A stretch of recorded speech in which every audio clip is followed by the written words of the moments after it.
ನಡಿ ಈಗ ಶುರು ಮಾಡೋಣ. ಕೇಸರಿಯಿಂದ ಮನೋಲ್ಲಾಸ ಮನಸ್ಸು ಮತ್ತೇರಿ ಕುಣಿದಾಡಿದೆ ನೋಡು, ಮನಸ್ಸು ಮತ್ತೇರಿ ಕುಣಿದಾಡಿದೆ ನೋಡು. ಕ್ಷಣ ಕ್ಷಣವೂ ಆಚರಿಸಿ ಕೇಸರಿ ಹಬ್ಬ. ವಿಮಲ್ ಬಾಯಲ್ಲಿ ಹೇಳಿ ಕೇಸರಿ. ಪ್ರಜ್ವಲ್ ರೇವಣ್ಣನನ್ನ ಅರೆಸ್ಟ್ ಮಾಡಿರುವಂಥ SIT ರಾತ್ರಿಯಿಂದಲೂ ಕೂಡ ಡ್ರಿಲ್ ಮೇಲೆ ಡ್ರಿಲ್ ಮಾಡ್ತಾ ಇದೆ. ಒಂದು ಕಡೆ BK ಸಿಂಗ್ ಅವರ ನೇತೃತ್ವದಲ್ಲೇ ವಿಚಾರಣೆ ಕೂಡ ನಡೀತಾ ಇದೆ. ಇನ್ನೇನು ಕೆಲವೇ ಕ್ಷಣಗಳಲ್ಲಿ SIT ಕಚೇರಿಯಿಂದ ಬೌರಿಂಗ್ ಹಾಸ್ಪಿಟಲ್ಗೆ ಕರೆದುಕೊಂಡು ಹೋಗುವಂಥ ಸಾಧ್ಯತೆಗಳು, ಲಕ್ಷಣಗಳು ಕಂಡು ಬರ್ತಾ ಇದೆ. ಮೆಡಿಕಲ್ ಚೆಕಪ್ ಒಂದು ಪ್ರಕ್ರಿಯೆ, ಆ ಒಂದು ಪ್ರಕ್ರಿಯೆಯನ್ನು ಮುಗಿಸುವ ಸಲುವಾಗಿ ನೋಡಿ, ಯಾವುದೇ ಒಂದು ಪ್ರಕರಣದಲ್ಲಿ ಒಬ್ಬ ಆರೋಪಿಯನ್ನು ಅರೆಸ್ಟ್ ಮಾಡಿದ ಬಳಿಕ ಮೆಡಿಕಲ್ ಚೆಕಪ್ಪನ್ನು ಮಾಡಿಸಿದ ನಂತರವೇ ನ್ಯಾಯಾಧೀಶರ ಮುಂದೆ ಹಾಜರುಪಡಿಸಬೇಕಾಗುತ್ತೆ. ಹಾಗಾಗಿ ಆ ಒಂದು ಪ್ರಕ್ರಿಯೆ ಮಾಡುವ ಸಲುವಾಗಿ ಇನ್ನೇನು ಕೆಲವೇ ಕ್ಷಣಗಳಲ್ಲಿ SIT ಕಚೇರಿಯಿಂದ ಪ್ರಜ್ವಲ್ ರೇವಣ್ಣನನ್ನು ಬೌರಿಂಗ್ ಆಸ್ಪತ್ರೆಗೆ ಕರೆದುಕೊಂಡು ಹೋಗುವಂಥ ಸಾಧ್ಯತೆಗಳು ಕಂಡು ಬರ್ತದೆ. ಈಗ ಆಲ್ರೆಡಿ ಬೌರಿಂಗ್ ಆಸ್ಪತ್ರೆಯ ವೈದ್ಯರಿಗೆ ಮಾಹಿತಿಯನ್ನು ಕೂಡ ಕೊಟ್ಟಿದ್ದಾರೆ. ಅಷ್ಟೇ ಅಲ್ಲದೆ ಬೌರಿಂಗ್ ಆಸ್ಪತ್ರೆ ಇರುವಂಥ ಪೊಲೀಸ್ ಠಾಣಾ ವ್ಯಾಪ್ತಿ ಏನಿದೆ, ಆ ಪೊಲೀಸ್ ಠಾಣಾ ವ್ಯಾಪ್ತಿಯ ಅಧಿಕಾರಿಗಳು ಕೂಡ ಒಂದು ರೀತಿಯಲ್ಲಿ ಸೂಕ್ತ ಬಂದೋಬಸ್ತನ್ನು ಮಾಡಿಕೊಳ್ಳಿ ಎನ್ನುವ ನಿಟ್ಟಿನಲ್ಲಿ ಅವರಿಗೆ ಸ್ಪಷ್ಟ ಸಂದೇಶವನ್ನು ಕೂಡ ರವಾನೆ ಮಾಡಲಾಗಿದೆ ಎನ್ನುವ ಮಾಹಿತಿ ರಿಪಬ್ಲಿಕ್ ಕನ್ನಡಕ್ಕೆ ಲಭ್ಯವಾಗಿದೆ. ಪ್ರಜ್ವಲ್ ರೇವಣ್ಣನನ್ನು ಕರೆದುಕೊಂಡು ಬರ್ತೀವಿ ಅಂತೇಳಿ ವೈದ್ಯರಿಗೆ SIT ಮಾಹಿತಿಯನ್ನು ಕೂಡ ಕೊಟ್ಟಿದೆ. ಮತ್ತಷ್ಟು ಮಾಹಿತಿಯನ್ನು ಕೊಡೋದಕ್ಕೆ ಬೌರಿಂಗ್ ಹಾಸ್ಪಿಟಲ್ನಿಂದ ನಮ್ಮ ಪ್ರತಿನಿಧಿ ದೀಪ್ತಿ ಲೈವ್ನಲ್ಲಿ ಜಾಯ್ನ್ ಆಗಿದ್ದಾರೆ. ದೀಪ್ತಿ, ಬೆಳಗಿನಿಂದ ವರದಿಯನ್ನು ಮಾಡೋ ಮೂಲಕ ಅಲ್ಲಿನ ರೋಗಿಗಳಿಗೆ, ಹೊರ ರೋಗಿಗಳಿಗೆ ಒಂದು ಅವಕಾಶವನ್ನು ಕಲ್ಪಿಸಿಕೊಡುವಂಥ ಕೆಲಸವನ್ನು ಕೂಡ ಮಾಡೋ ಮೂಲಕ ಇಂಪ್ಯಾಕ್ಟ್ ಸ್ಟೋರಿಯನ್ನು ಕೂಡ ಮಾಡಿದ್ದಾರೆ. ಈಗಲೂ ಕೂಡ ಅಲ್ಲೇ ಇದ್ದಾರೆ.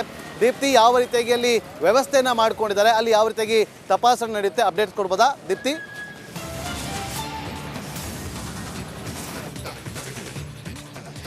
ನಾಗೇಂದ್ರ ಬಾಬು, ಈಗಾಗಲೇ ಎಲ್ಲ ರೀತಿಯ ಸಿದ್ಧತೆಗಳನ್ನು ಮಾಡ್ಕೊಂಡಿರುವಂತಹ ಪೊಲೀಸರು ಒಂದು ಕಡೆ ಟೆಸ್ಟಿಗೆ ಕೂಡ ಡಾಕ್ಟರನ್ನು ನಾಮಿನೇಟ್ ಮಾಡಿದ್ದಾರೆ. ಅಂದರೆ ಅಲ್ಲಿ ವಾರ್ಡಲ್ಲಿ ಯಾರಿದ್ದಾರೆ, ಒಂದು 3 ಜನ ಡಾಕ್ಟರ್ಗಳಿಗೆ ಹೇಳಿಟ್ಟಿದ್ದಾರೆ ಎನಿ ಟೈಮ್ ಪ್ರಜ್ವಲ್ ರೇವಣ್ಣ ಬರ್ಬೋದು ಅಂತ. ವಿಜುವಲ್ಸ್ ಕೂಡ ನೀವು ನೋಡ್ಬೋದು.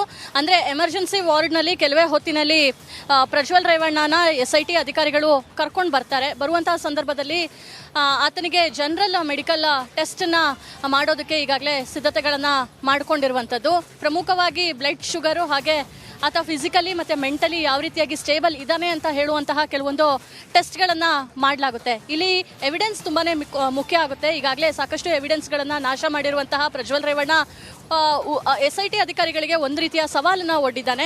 ಹೀಗಾಗಿ ಇರುವಂತಹ ಕೆಲವೊಂದು ಎವಿಡೆನ್ಸ್ಗಳನ್ನು ಕಲೆಕ್ಟ್ ಮಾಡೋದಕ್ಕೆ SIT ಅಧಿಕಾರಿಗಳು ಕೂಡ ಪ್ರಯತ್ನವನ್ನು ಪಡ್ತಾ ಇದ್ದಾರೆ. ಕಸ್ಟಡಿಗೆ ತಗೊಳ್ಬೇಕು ಅಂತ ಹೇಳಿದ್ರೆ ನ್ಯಾಯಾಲಯಕ್ಕೆ ಹೋಗಬೇಕು, ನ್ಯಾಯಾಲಯದ ಮುಂದೆ ಹೋಗಬೇಕು ಅಂತ ಹೇಳಿದ್ರೆ ಪ್ರಜ್ವಲ್ ರೇವಣ್ಣನ ಫಸ್ಟ್ ಮೆಡಿಕಲಿ ಟೆಸ್ಟನ್ನು ಮಾಡಿಸಬೇಕಾಗುತ್ತೆ. ಈ ಕಾರಣದಿಂದ ಕೆಲವೇ ಹೊತ್ತಿನಲ್ಲಿ ಆತನನ್ನು ಕರ್ಕೊಂಡು ಬಂದು ಮೆಡಿಕಲ್ ಟೆಸ್ಟನ್ನು ಮಾಡಿಸಿ ಆತ ಫಿಟ್ ಇದ್ದಾನೆ ಅಂತ ನಂತರ ಕೋರ್ಟಿಗೆ ಹಾಜರುಪಡಿಸುವಂತಹ ಸಾಧ್ಯತೆ ಇದೆ. ಬೆಳಿಗ್ಗೆ 10:30 ಹೊತ್ತಿಗೆ ಬರ್ತಾರೆ ಅಂತ ನಮಗೆ ಇನ್ಫಾರ್ಮೇಷನ್ ಸಿಕ್ಕಿತ್ತು. ಆದರೆ ಈಗ ಸಾಕಷ್ಟು ಹೊತ್ತಾಗಿದೆ, ಇನ್ನೊಂದು 15 ನಿಮಿಷದಲ್ಲಿ ಬರ್ಬೋದು ಅನ್ನೋದು ಲೇಟೆಸ್ಟ್ ಅಪ್ಡೇಟ್ ಸಿಕ್ಕಿದೆ. ಮತ್ತೊಂದು ಕಡೆ ಬೆಳಿಗ್ಗೆ ಒಂದು ರೀತಿಯ VIP ಟ್ರೀಟ್ಮೆಂಟ್ಗೆ ಏನೋ ಬರ್ತಾ ಇದ್ದಾನೆ ಪ್ರಜ್ವಲ್ ರೇವಣ್ಣ ಅನ್ನೋ ರೀತಿಯಲ್ಲಿ ಆಸ್ಪತ್ರೆ ಆಡಳಿತದವರು ಕೂಡ ವರ್ತಿಸ್ತಾ ಇದ್ರು. ನಾರ್ಮಲ್ ಜನಕ್ಕೆ, ರೋಗಿಗಳಿಗೆ ಬಿಡದೆ ಆಟೋಗಳನ್ನು ಅಲ್ಲೇ ತಡೆದು ಒಂದು ರೀತಿಯಲ್ಲಿ ಅವರನ್ನು ತಡೆಯುವಂಥ ಪ್ರಯತ್ನವನ್ನು ಮಾಡಿದ್ರು. ರಿಪಬ್ಲಿಕ್ ಕನ್ನಡ ಅದರ ಬಗ್ಗೆ ಕೂಡ ವರದಿಯನ್ನು ಮಾಡಿರುವಂತಹ ಬೆನ್ನಲ್ಲೇ ಇದೀಗ ಸಾಮಾನ್ಯ ರೋಗಿಗಳಿಗೆ ಯಾವುದೇ ರೀತಿಯಾಗಿ ತೊಂದರೆ ಆಗದೇ ಇರೋ ರೀತಿಯಲ್ಲಿ ಕೆಲಸಗಳನ್ನು ಮಾಡಿದ್ದಾರೆ. ಆಸ್ ಯೂಶುವಲ್ ಹಾಸ್ಪಿಟಲ್ಸ್ ರನ್ ಆಗ್ತಾ ಇದೆ. ಮತ್ತೊಂದು ಕಡೆ ಎಲ್ಲ ರೀತಿಯ ಸಿದ್ಧತೆಗಳನ್ನು ಆಸ್ಪತ್ರೆ ಆಡಳಿತ ಜೊತೆಗೆ ಭದ್ರತೆ ದೃಷ್ಟಿಯಿಂದ ಪೊಲೀಸರು ಕೂಡ ರೆಡಿ ಆಗಿರುವಂತದ್ದು. ನಾಗೇಂದ್ರ ಬಾಬು,